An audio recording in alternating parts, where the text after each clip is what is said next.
Good afternoon, everyone. Will, are we sharing the screen? Are you seeing the presentation screen? I am, yes. Awesome. So we're excited. We're going to be talking about tax planning, and it's going to be a lot like drinking like a fire hose. This is the time of year where it's really important to start looking at your income and starting with and thinking about tax planning, right? Because one of the most valuable things that we do every year is sit down with our clients, forecast, hey, these are the things that this is where we think your income's going to be. This is the taxes you're going to owe. And these are the things that you can legally do to avoid taxes. And a lot of times tax planning just comes down to basic blocking and tackling. Now, a couple things real quick is we're really good at presenting the ideas, and we're also going to be really good at presenting the disadvantages to each idea. A lot of people are just going to sell you the tax sizzle. Hey, if you do this, it saves you $100,000 in taxes. We're going to show you, hey, and Will's got some actual numbers he's going to share. And basically, on each of these strategies, hey, if you did this much, this is what it saves and stuff. But all of these strategies, um, you might need another professional to help you install, and we'll talk about those too. I mean, some of those, and that's sort of the drag of things. But if anyone has any questions, if you just type them into questions and answers, we're going to hold that off till the end. We'll keep this presentation's slated for an hour, so we got 58 minutes to cover some pretty complicated topics, some of which really could be a webinar in itself, especially a few of them. But with that said, let's get started. Don't forget, Michael, a lot of these got to be an accredited investor. Oh yeah, a lot of these, yes. So most of these you got to be an accredited investor, you or most of them require some type of cash contribution to do, except some of the basic tax plannings, which we'll cover, I believe, in concept number 7 or 8. With that said, let's go to the first slide. You can. Oh. Okay, cool. The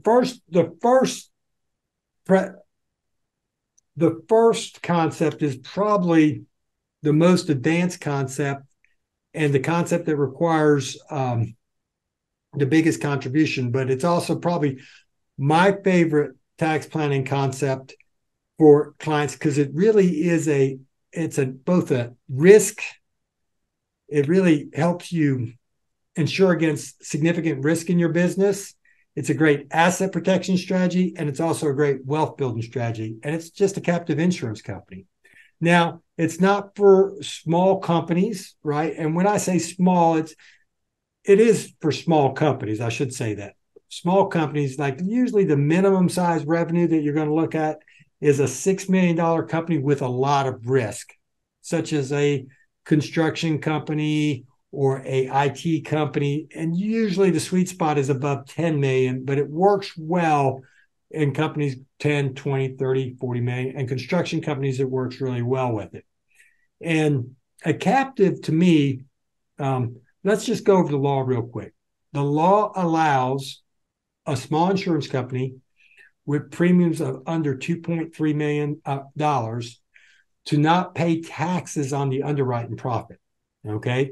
The law also allows for companies who are on the accrual method, and also on the cash method, to prepay insurance premiums up to a year and deduct it. Okay. So just to give you the concept real quick is if you had a company and you could afford to put $2.3 million of cash into, and you had enough risk where you could write insurance premiums for that, the company would be able to deduct the $2.3 million, and the captive insurance company would not report any profits. Now,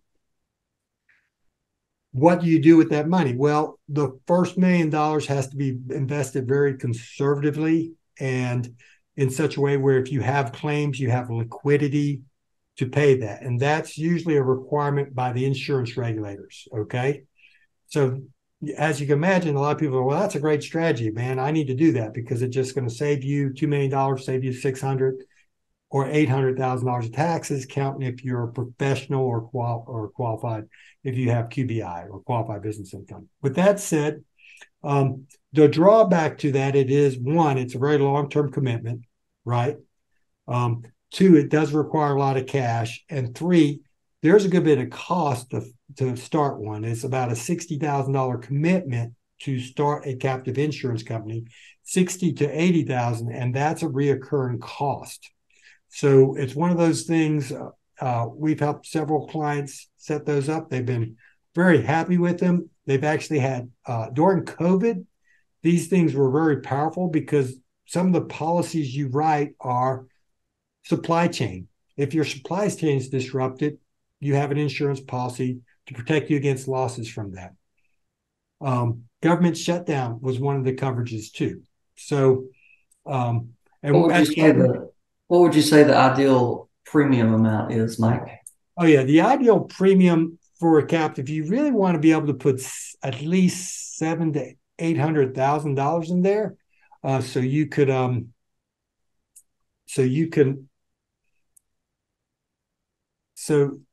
absorb the cost of the captive, so tax efficiently, because you always want to look. I mean, and the number one reason to do a captive is for the risk. When you think about it, your insurance is just controlled risk, and captives are insuring against a lot of that risk, but the tax savings really make it beneficial too. So if you had 600,000, counting on what your rate was, you're going to save somewhere either 240 or 180 in taxes, but you're going to pay a good bit of that in the cost of running the captive. So 60 to 70,000. So that's what you want to think about. You always want to think about your haircut. Don't just do it for the tax savings. Look at what the net savings is. Okay. And the next slide, Will, I think you were going to talk about. Well, one thing on the captive, how can you tell us how it would wrap up, or, down the road, let's say, oh yeah, take out some money.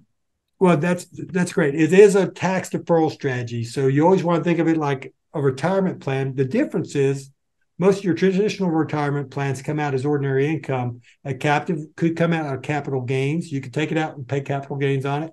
But a lot of times what I tell clients is, let's say a nuclear bomb hits your business and you go bankrupt and you have $5 million in your captive or $6 million in your captive. You can cancel the policies, right? You can move your operations into the captive. It's a C corporation. We can convert it to an S corporation, and you can start operations again with that $6 million of capital. You could be funding your operations. In that instance, you're not going to pay any taxes on it. You're just going to use it to fund. Now, if you distribute the cash out, you're always going to have to pay taxes with the C corporation. Good? Yeah. Awesome. Thank you. Now let's talk about another great strategy that Will is actually part of an Opportunity Zone mastermind group, is Opportunity Zone. Will? Yes. Okay. So Opportunity Zone. This is an investment opportunity that allows you to defer some capital gains for a few years until you have to pay the taxes.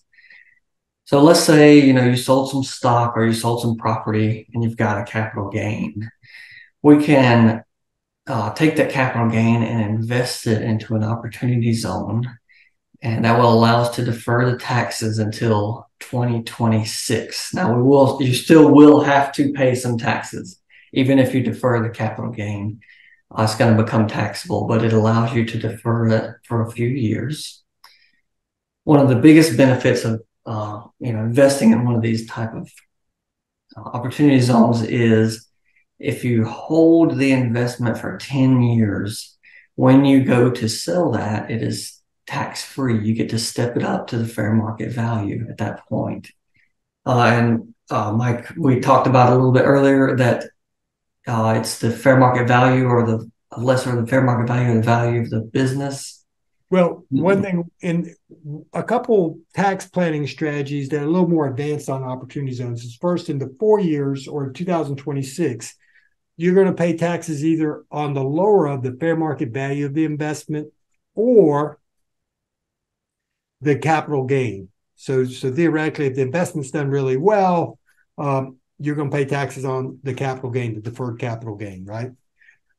However, there are some strategies where if you invest in one of these partnerships and stuff, you could actually, and it's a big enough investment, you can get valuation performed and you would get a marketability discount, a lack of control discount, and you might be able to get a significant discount or pay. We've seen as high as where you pay capital gains instead of 100% of capital gains, you might pay taxes on 60%. Okay.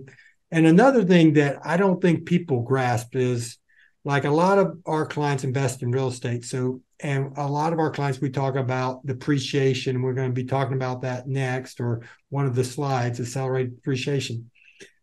So what most people don't realize in the opportunity zone is if you have a property and it's fully depreciated, when you sell it, there is no depreciation recapture, which is usually the biggest part of a gain on selling a piece of real estate, especially if you're working with a CPA and we're doing any type of accelerated depreciation method, right? So opportunity zones are great. Another thing that, people are, well, I got to pay the taxes in 4 years. Maybe, right? In 4 years, when you get the gain, right? You also get basis in that property, and you might be able to do some accelerated depreciation to eliminate the gain. And another thing, Will, that we always drive to clients is that this can be used for short-term capital gains too, not just long-term capital gains. A lot of times, long-term capital gains, we're going to tell you, hey, that's not a bad rate. You might want to pay the taxes. On short-term capital gains, they're taxed the same as ordinary income. There's no QBI, so it actually could be taxed higher than ordinary income. Those large short-term capital gains, you definitely want to look at an opportunity zone. And you can either do. Yeah, so a couple of ways you can invest in opportunity zones is there's some large partnerships that will, set up the opportunity zone, take care of all the compliance, everything for you, and just send you a K-1 at the end of the year. So, if I'm a CPA, so I don't dabble in real estate that much. I don't know. I wouldn't know how to, build a building or anything like that. So if I had a capital gain, that's what I would do. I would defer it and put it in one of those large partnerships that are available. The other option is, if you're a real estate person, you can actually start your own opportunity zone. So you can defer the capital gain in there, and then you can either buy a property that's already exists, or you could build a building or something of that nature. Or buy a business, right? Or buy a business that is in an opportunity zone. There are some requirements if you do start your own. Starting your own is a little more strenuous than just investing in one of these larger partnerships. We've had clients, usually what type of, you would want to do a larger capital gain unless you're some type of real estate genius, right? You always want to look at, and we have a lot of clients who are that, you always want to look at the size of the investment you're making before you create your own opportunity zone. Because usually you're going to pay a lawyer to help set that up. You got to have a business plan. You're going to have another tax return, which we love, right? And then basically, so you got that annual reporting. So if you just have $100,000 capital gain, that's a pretty big drag to have on your own opportunity zone. Again, if you took that 100,000 and it turned it into 3 million or something, then definitely it's going to save you $600,000-$700,000 in taxes plus whatever. So it's worth it. But with that said, you always want to look at the compliance. Another thing, if you buy a piece of real estate, if it's new property, it counts. But if it's an old property, what do you have to put in it to qualify? You have to improve it 50%. So if you buy $1 million property, you're going to have to put in, you're going to end up putting in 1.5 million into the property. Mm-hmm. There's a strategy though, where you actually just usually we're going to assume the land's 20%, right? And the building would be worth 800 and you'd have to put 400, right? But you can actually get an appraisal that segregates it out. And as long as you hit 50% of the building cost on that, it does qualify, right? Awesome. The opportunity zone, I know we went over it quickly. It's one of our favorite strategies. And creating your own opportunity zone. We've had clients who have who have done it and who are actually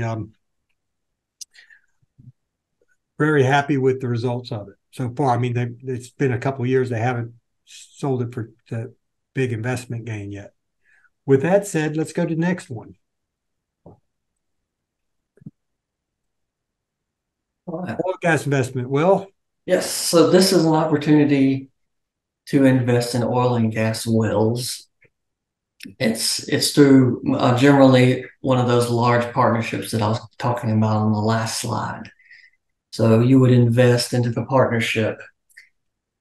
And the benefit of investing in the partnership is in the first year, you make your capital contribution, and through intangible drilling costs and depletion, you can write off up to 94% of that capital contribution as a deduction, which is great because if you were just to write, a check out of your business, you're looking at the most 40% federal and state that you're going to save on that. So it's a great opportunity there.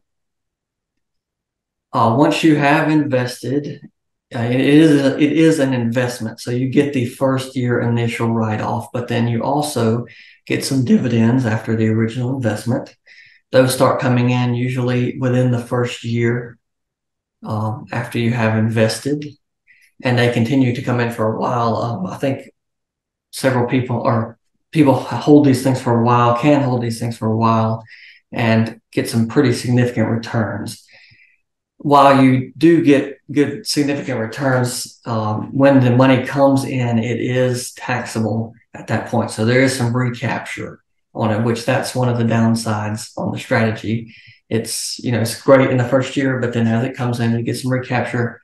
It is taxed efficiently because of depletion that you get allocated in the partnership.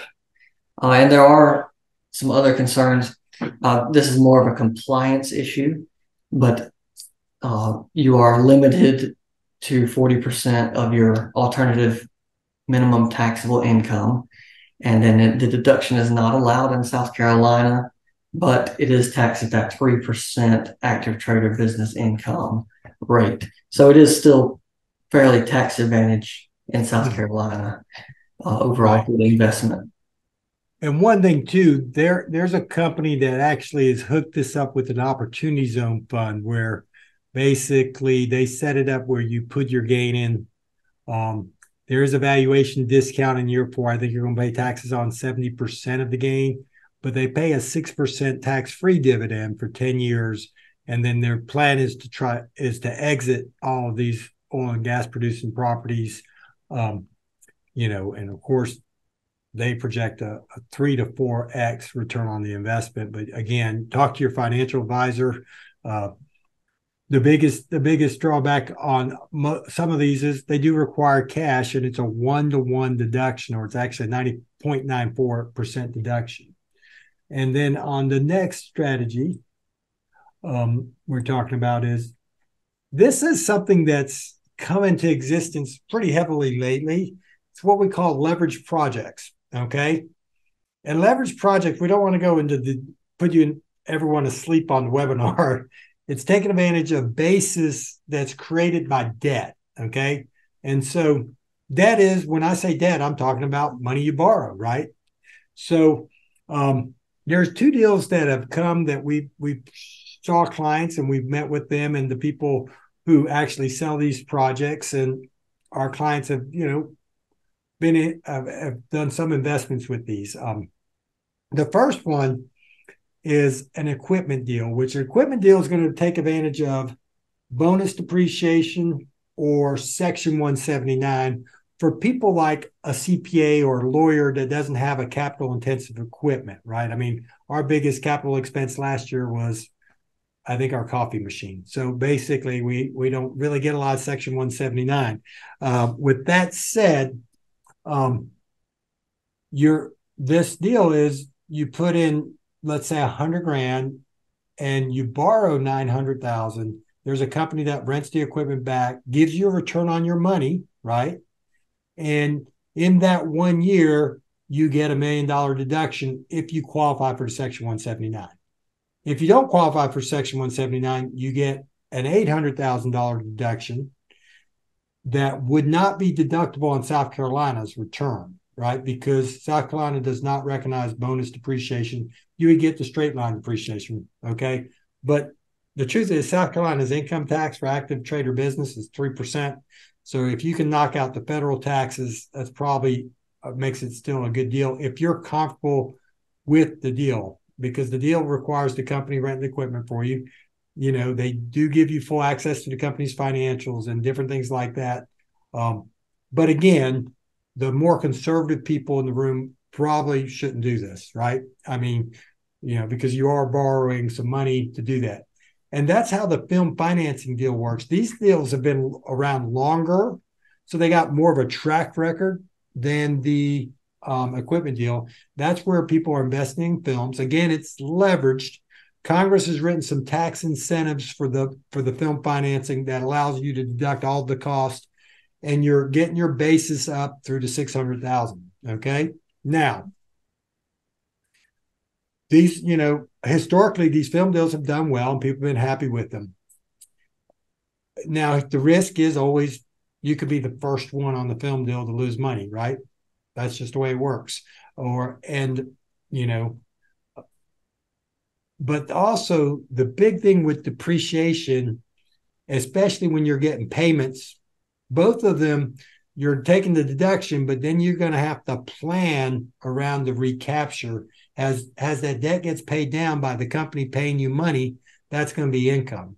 So you could do other deals, or, where I try to tell people is, if you're going to use something like this, make sure you take the tax savings and put it in something like your captive insurance company, or put it in some type of tax advantage investment to sort of in the next year to offset some of that depreciation recapture.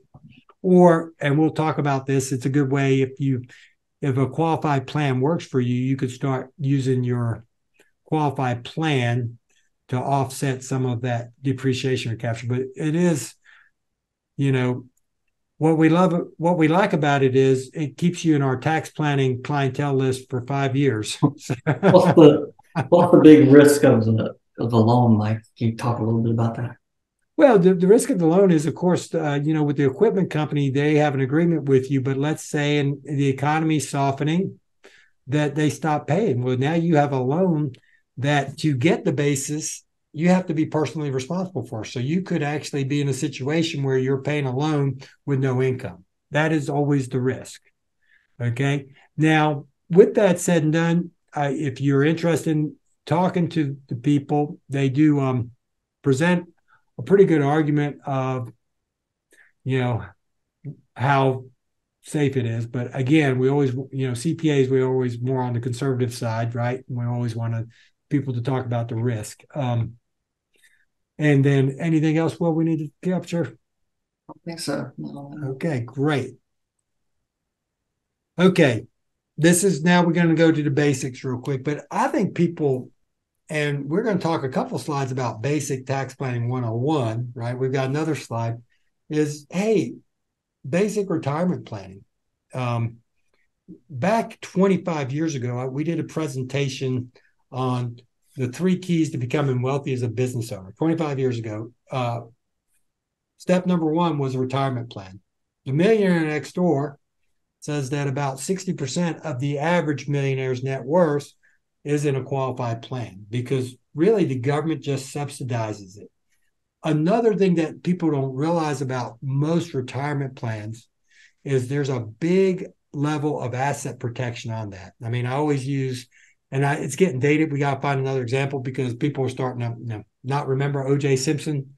But O.J. Simpson, if you remember, he was acquitted of murder, but then they found him liable in the civil court and he declared bankruptcy. And he was still getting $450,000 a year from his NFL retirement account, and they couldn't touch it, right? And so that's a big thing. So basic salary deductions. For wealthy individuals, and we'll talk more about this, a lot of times we encourage our business owners not to do the tax deductible one, but most business owners don't realize that, especially if you're over 50, but if you're under 50, let's say you're over 50, because you can put 30 grand a year in a Roth 401k. And it might be up. It's at least 30 grand. It might have went up this year, but in a Roth 401k, and there is no income limits on that. And we got a little video to show you how powerful Roth IRA can be. But so this is where we're sort of talking out of both sides of the mouth. I would, if I strongly encourage our wealthier clients not to worry about the tax deductible 401k. Let's plan something else and let's fund this Roth IRA, because it's just very hard to get tax-free money. And you can really, especially a young business owner, you could really supercharge a Roth IRA with by using it as a 401k vehicle. One thing to always think about when you do 401ks is the employee cost, right? You know, a lot of times nowadays, I mean, like for us as a CPA firm, it's standard. It's just a standard cost of doing business to keep your labor, to have a 401k, right? And the 3% match with some type of profit sharing. So, but for business owners where that's not a requirement, sometimes you got to look at the cost of what does it cost me? We've seen retirement plans where the owner might be getting $50,000 put away from them and it's cost them 110. Well, in that situation, all things being equal, it would be better for you to pay the taxes, right? And keep the money and put it in your bank. Will, do you have anything on this? There's going to be a few updates to plans starting in 2024. Some changes to the salary deferrals. Those are going to phase in over the next couple of years. We're going to talk more about that, as we get closer to. But we just wanted you to be aware that there are some plan changes starting in 24 for the basic, 401k profit sharing plan. Now, this is one thing that is really powerful, especially for people. And well, I'll get you to talk about different plans. But one thing that's really powerful, we have run into a lot of business owners who are like my age, who hit the Great Recession, lost a lot of money, and might be underfunded for retirement. And what most people think is they're stuck with, hey, I'm stuck with a 401k, or I'm stuck with some type of retirement plan. And really, they don't realize there's a lot of retirement plans out there that allow you to actually have massive deductions. I have one client that really, right after the Great Recession, started making a lot of money. And over a period of 6 years, he put about $1.5 million into one of these plans. So just very powerful. And they're designed, usually designed for the business owner. So, if you're putting in, like Mike said, over several years, you could put in $1 million. Some of these plans are designed that 70 to 90% of that is going straight to the business owner. And, 10 to 30% is going for the employee. So it's a great way to get a lot of cash stashed in a retirement plan. There's a couple types of plans that we talk about. One is a cash balance plan, and another is the defined benefit plan. Yeah, and I've seen plans where we've seen it on both sides of the equations. We've seen plans where about 93% of the actual contribution goes to the owner or the owner's spouse or the owner's family members, and 7% goes to the employees.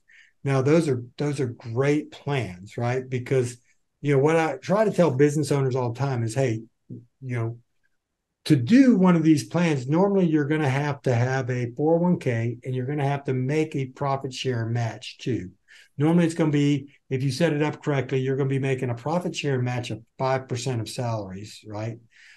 When you do the cash balance plan, you always want to design the cash balance plan to maximize the owner's benefit. And in cases of that, and then one thing, what I've been encouraging owners to do, when you're doing tax planning sometimes, currently there is a loophole where no matter how much money you make, you can convert your IRAs or your traditional funds to a Roth IRA.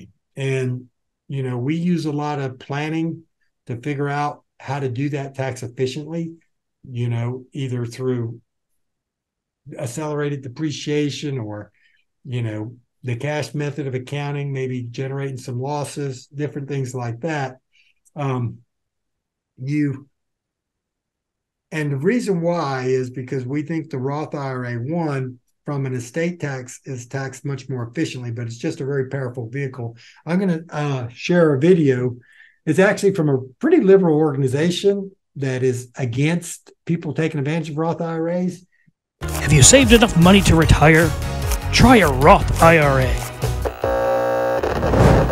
A retirement account designed for the middle class is now also a tax-free piggy bank for some of the wealthiest Americans. How? Turning a Roth IRA into a giant tax shelter.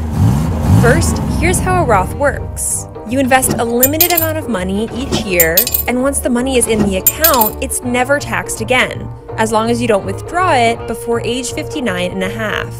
There used to be income limits on who could get one, but since 2010, there's been a backdoor for the rich.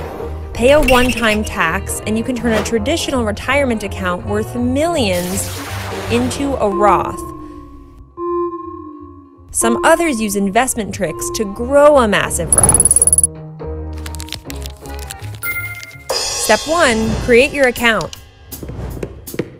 One Roth IRA, please. That was easy. Step 2, invest. Use money in the Roth to buy low-value shares of a private company before it gets big. Some founders of startups buy shares in their own companies with dirt cheap prices set by the companies themselves. Step 3, sell. As the value increases, sell some shares and keep the profits in your Roth IRA. Then, reinvest the money pretty much however you want.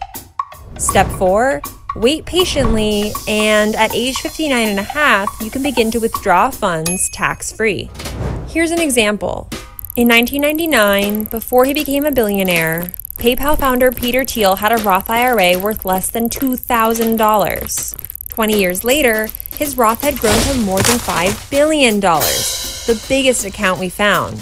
He won't have to pay tax on a penny of that, and he can start to collect tax-free 6 years from now. Meanwhile, as of 2019, 1 in 4 working-age Americans. Okay, so, Will, you can hear me okay? Awesome. Yes, I can.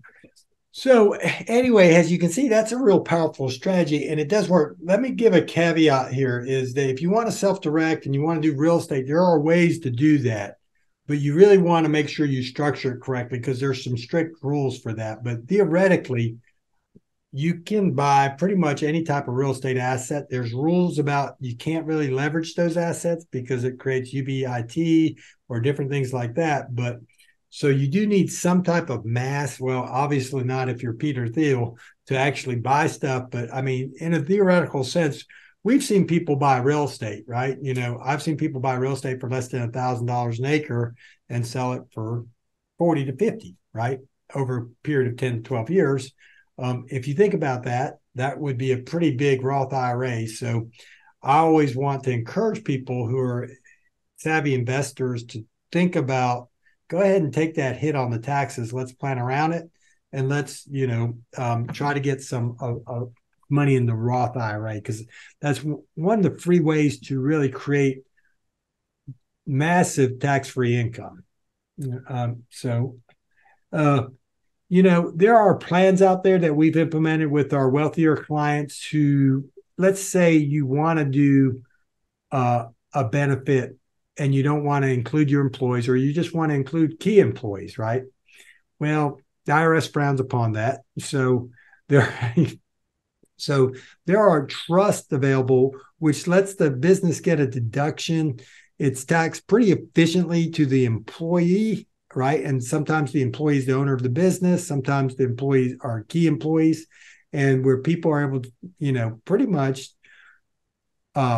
provide a pretty strong tax deduction on the business return pretty strong incentives for key employees to stay with the business, and then it's taxed efficiently when comes out.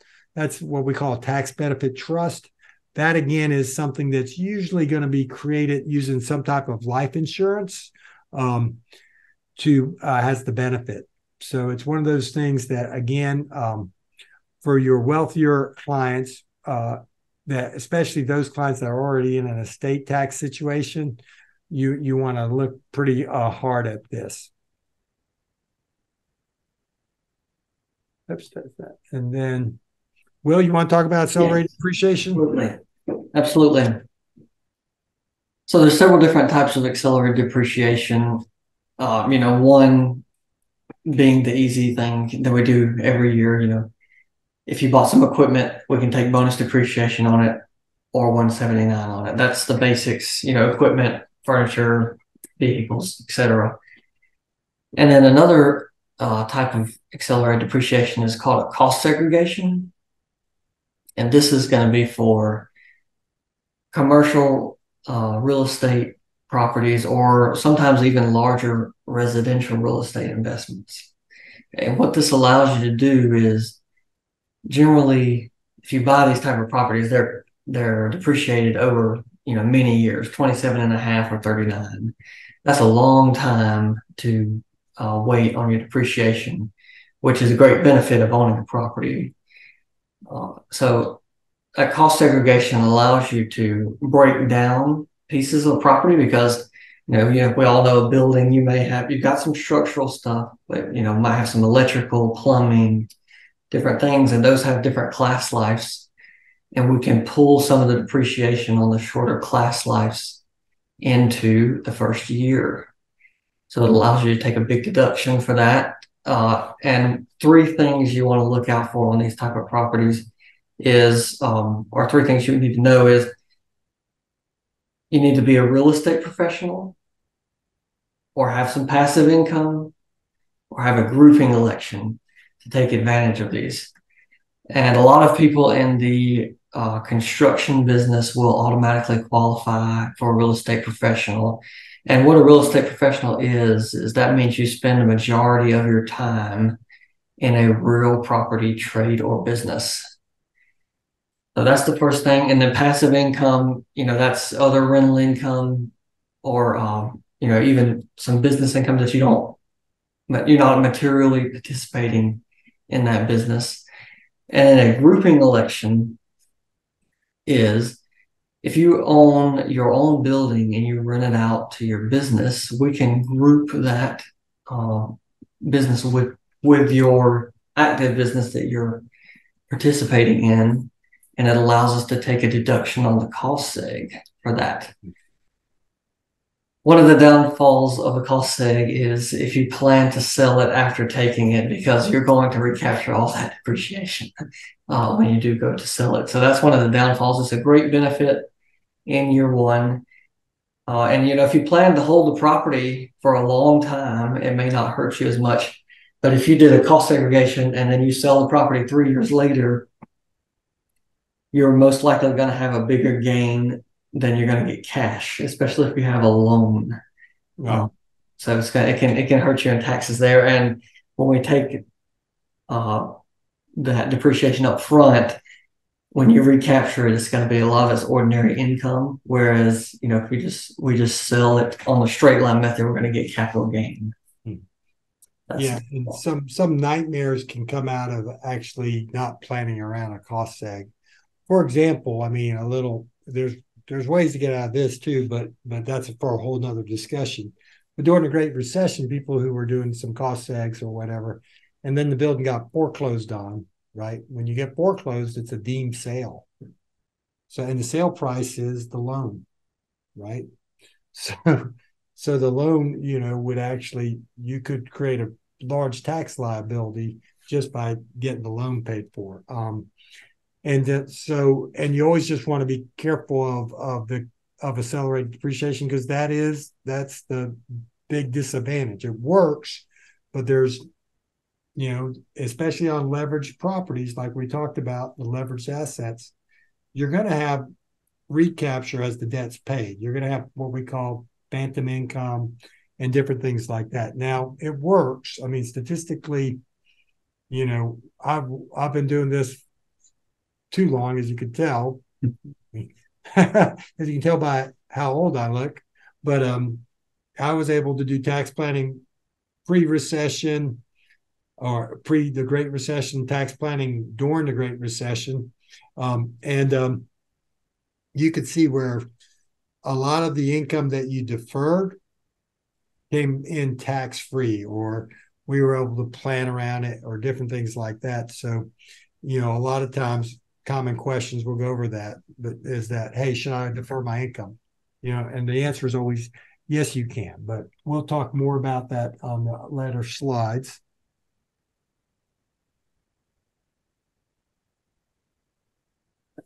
Yeah, so all right. The next strategy slide is state tax credits.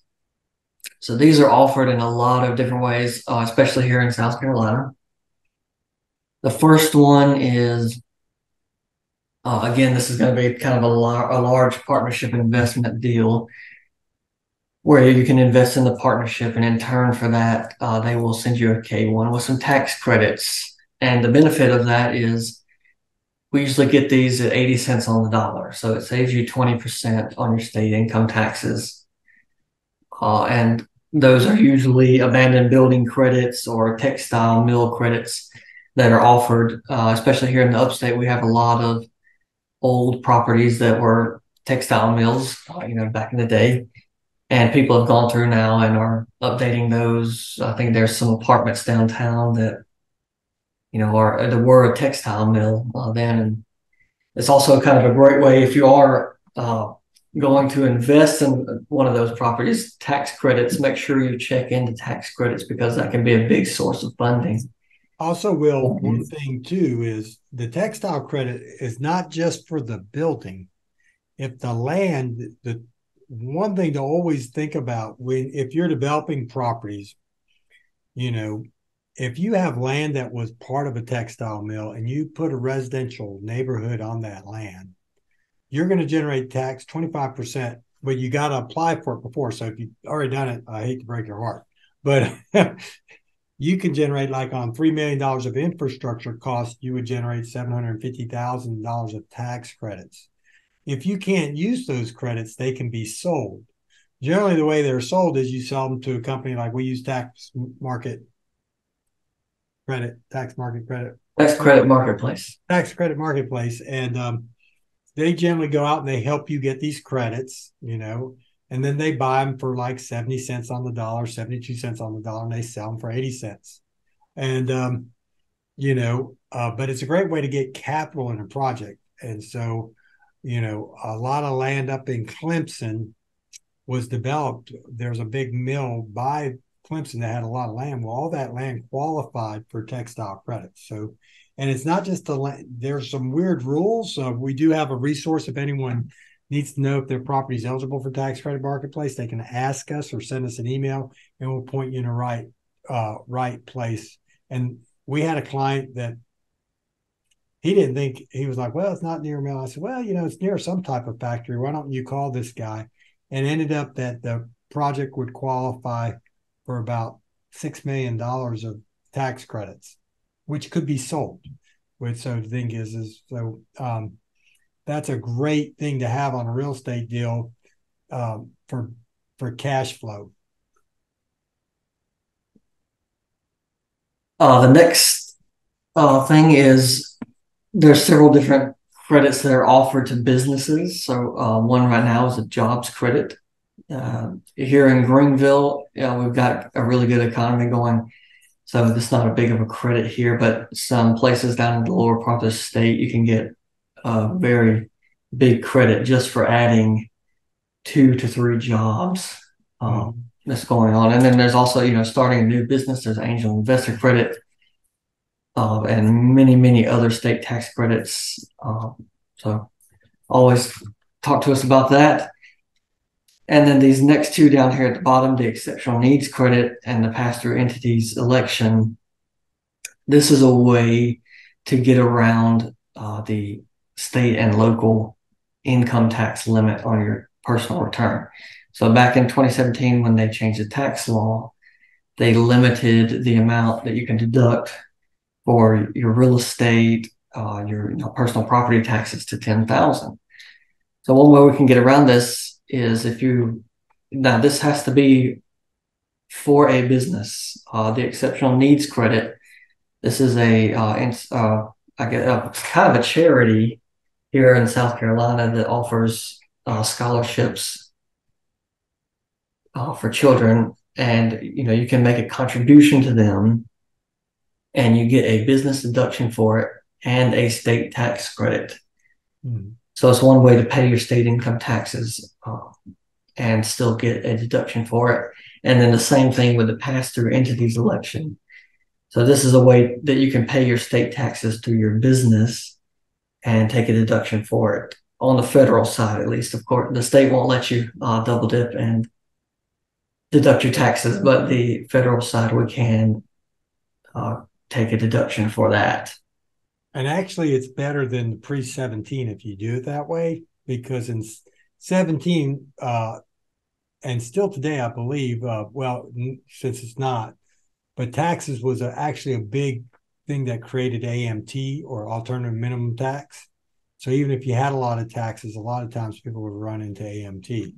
But now it just is a complete deduction on your corporate return.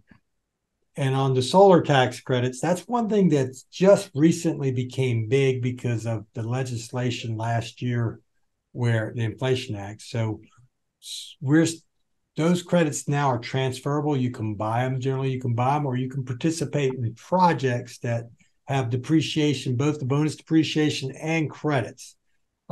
Currently, it's our understanding that the solar tax credit is limited to AMT tax. So on the corporate projects, we're working on getting clarification for that. It's so new that we've even asked the solar companies that are suggesting these to give us some clarification. They're like, we don't know yet. So with that said, you can buy credits, or you can create, the depreciation would not be limited. You'd get the deduction, but the solar credits could be limited. But what's also nice, the new law allows those credits to be sold. And if you're actually a participant in someone that generates those credits, when you sell it, you don't pay taxes on the credit income. So basically, it's a non-taxable event to sell those credits, which makes it really powerful. And then the next slide is charitable gifting. We'll go through this quick, Will, because we want to sort of talk about the basics a little bit too. Right. We want to show the tax plan too, don't we? Yes, we do. Yeah, we do. So charitable gifting, one thing is appreciated stock. An example of this is if you have some stock that's appreciated and you want to sell it, but you were going to plan on gifting some of the money after you sold it. Before you sell it, you could go ahead and gift some of the stock to a charity, and you would get to take the charitable deduction for it, and you would not have to pick up the income of selling it. That's one of those things that we can do. Unfortunately, it is limited to 30% of your AGI, so it's a good strategy for high income taxpayers. And you do have to hold it for 1 year before you're able to do that. And then there's also a charitable remainder trust. This is a good thing if you sell a business. You can Mike, can you help me on the? You can donate a portion, right, of the stock, right? And what happens is you don't report the sale as income, again, just like the stock sale. So you lower the amount of gain. You also get a charitable deduction in the year incurred. It is discounted because what happens is that money stays in trust. It's asset protected, so your creditors can't get to it. And you get a stream of income between people choose between 4%. I think 8% is about the maximum you can go on that in the IRS. And then when you pass away, the money goes to your charity. And then, of course, there's the newest thing on the market is something that replaced this conservation easements, which is controversial because the IRS didn't like those. But that was something that where you would give appreciated property or it would be donated, and you were able to deduct 50%. Those were changed where syndicated partnerships couldn't do those anymore. and starting in 2023. So what sort of has replaced that is appreciated gifts, where you would give property that's worth more than was paid for. That still works on a partnership basis. There are different vehicles out there. It's currently not a listed transaction, but I will tell you that it most likely will be a listed transaction. It's for your more aggressive tax planning strategies, and you just want to be cognizant of it. Anytime there's loopholes in the law, there are people who abuse it and or take advantage of selling the tax sizzle. And now some of the basics that we'll talk about quickly is, hey, defer income and accelerate expenses. Cash basis taxpayers, you can prepay expenses up to a year. You can slow down it's legal to slow down the invoicing process. It's not legal to hold checks. Always want to be cognizant of that. One thing that we see a lot of business owners is the home office is a basic deduction, but what we tell business owners is you probably need to have a home office. You need to document why you have a home office. We've got forms to help you do that. And that's going to also help you secure your automobile expense of your business, because a lot of business owners don't realize that, hey, if you drive straight from your house to the job site, if you drive from your house to Kentucky, it's considered commute. So having a home office at your house, documenting that, gives you a much better automobile deduction. And then we'll tell them about the Augusta rule or self-rental. Yes. Okay. So this is a rule that actually started with the masters. People were renting out their house to people coming to stay in Augusta for the masters. And Congress passed a law that says you can rent out your house to your business for 14 days tax-free, and you get to deduct the rental expense on your business. So if you're a business owner and you have clients over to your house or have employees over to your house, you can use that as a rental day. And how we do this is we'll go on Airbnb and come up with a value for your home for the day, compare properties around it and things like that. And then you can take 14 days of that value as a rental expense on your business, and you don't have to pick up the rent income on your individual return. We do have to report it, but it's just a net zero reporting on Also, sometimes if you have a nicer home and you have like facilities for meetings, you might even be able to get better comps from meeting facilities too. And you get a better, but yeah, the correct way to actually do it is you would cut a 1099 from your business for the rent income to yourself and then report it as not business. So we see a lot of people do it incorrectly. But with that said, income shifting is one of those things that can be done as easily, having a kid work in the business, right? If you're an unincorporated business or a Schedule C or an LLC taxed as a partnership, you can pay your kid fair market value wages for working in your business and not pay self-employment tax or income tax on that. Also, if you're an S corporation, you do have to pay the self-employment tax, but they could get up to 12,000 and some change tax free, right? Well, it's went up a little bit. Yeah, standard deduction.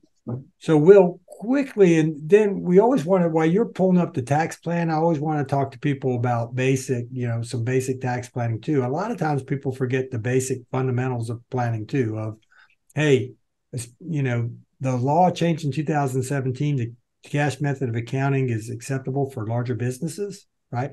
So you need to look at your method of accounting, make sure that's the most tax advantage. And the cash method of accounting encourages you to build a pretty healthy business by prepaying liabilities, prepaying expenses, and different things like that.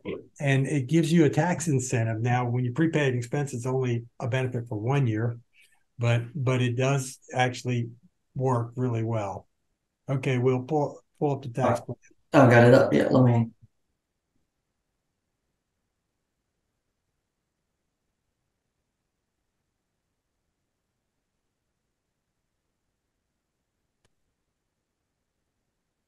Oh, wow. Okay. Yeah, but it's small. Well, Josh, you able to see it? I'll walk to the screen, but you can just. Okay. Well, I'm blind too, so basically, Oh. so go ahead and talk about this. This is a large taxpayer. We just Yeah. want to show you. You can always, if you make 100 million, multiply this by 10. If you make 1 million, divide by 10. Right. Yeah.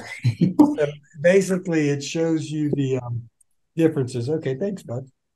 And this is, a $10 million income person, and I did it as a person who's got a specified service business. So think of a doctor or a lawyer or a CPA here. So we get stuck with a higher tax rate because we don't get to qualify for the QBI like a lot of business owners. Awesome. So I did this without that. So, all right, if we have $10 million of income, federal and state, we're going to be looking at about $4 million in taxes. Right. And then if we start going down through our different strategies here. So the first thing is a captive, and I just said we'll max that out at the 2.3 million. Okay, so 2.3 million saves you about $900,000. Is that correct? Yeah, that's correct. Yeah, so it saves you that savings in the first year, Right. and then plus you have, and then you can insure risk in your business, and then also down the road there's potential to get this out at capital gain. Yeah, so most of these strategies are what we call wealth building strategies, i.e., hey, this is something that, the captive, you're going to have a checking account with $2.3 million in it. So it's not a depletion of cash. There is the fee, right, to start it, but you really have, if all heck breaks loose, you're going to have $2.3 million that you can get a hold of. Go to the next one. The next one was the oil and gas investment that we covered, and that will save you about 300,000. So I did $1 million. If you put $1 million in the oil and gas investment, and that gets us, I did 92%, so that gets us the $920,000 deduction. Mm-hmm. So that saves us about 300,000, and then also, we still have that investment income that's going to come in. Okay. Next few years.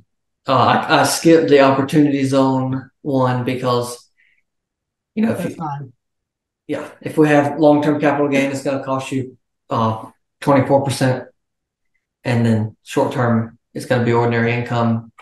And it could be a little more than 24% if it's counting on your income and the Obamacare tax and right. Yes. So you could be 27%. 27% of the Obamacare tax. Yeah. So then the leverage projects, that's basically if we put 500,000 into that thing and we borrowed to 4.5, you get a $5 million deduction. But you would get, that's fine. It would probably be it'd be a $4 million deduction. So, okay. But anyway, at that level, because you get the bonus, you'd be stuck with well, what is the limit for Section 179? I could be wrong. No, the 179 is it's 2.5, right? No, it's or less than that. Okay, it's just over $1 million. Yeah. So on this one, you would have to take bonus depreciation. You would not qualify for that 179. Okay, awesome. Yeah, because you bought too much equipment. Right. But if you had a $5 million deduction, it does save you about $2 million. So, you could say a $4 million deduction would save you 1.6. So that would save you 1.6. And then retirement planning, 500K saves you 200,000. And then accelerated depreciation, give us that scenario real quick. That's pretty big deduction, but I did the example you were talking about earlier. Yeah, we're not making this stuff up. We've seen people get $7 million deduction on accelerated depreciation. Yeah, this would have to be a very, very large building. Sometimes, some self-storage facilities are really good. Yeah. They have a lot of different types of property in them. that you can break down into smaller class life. So if we bought a really large self-storage facility, and we had about $7 million of bonus Well, depreciation. they give you an idea. I did see a tax plan. It wasn't done by us, but it was done for a hedge fund manager in New York. Okay. And what the guy was doing, he got his wife to be an active real estate professional, right? And so she had the she did the hours. There's like how many hours? 700 hours, Will, for real estate professional. Mm-hmm. She did the hours. She got a real estate license and she was the real estate professional. He made $8 million a year. So he would actually go in and he would buy like a QT once a year. And gas stations have a very high percentage of property that's 15-year property. And he was literally eliminating $6 to $7 million of his income every year by doing a cost seg. Okay. Now, at the end of the day, that's going to create some phantom income, but those things were cash flowing, and he was able to pretty much, he was in a pretty high bracket. So in New York too. So when you throw on 13% state income tax, everything looks better. Every tax planning strategy works really well when you got 13% state income tax. And that's what I tried. One of my jokes that people get tired of hearing is that, tax planners and gun dealers like the Democrats because, anytime Democrats in office, tax rates go up and people run to the tax planner. And it also, the gun sales go up too because of the gun control issue. With that said, hopefully, if anyone has any questions, they could reach us by email, or I don't know if we have any active questions. Josh, we got an active question? No, no active questions. With that said, go ahead and stop the share. We'll conclude. Awesome. Well, we appreciate everyone's attendance. And if you want a recording of the video, just reach out to Josh and we'll send it. We appreciate you. Thanks.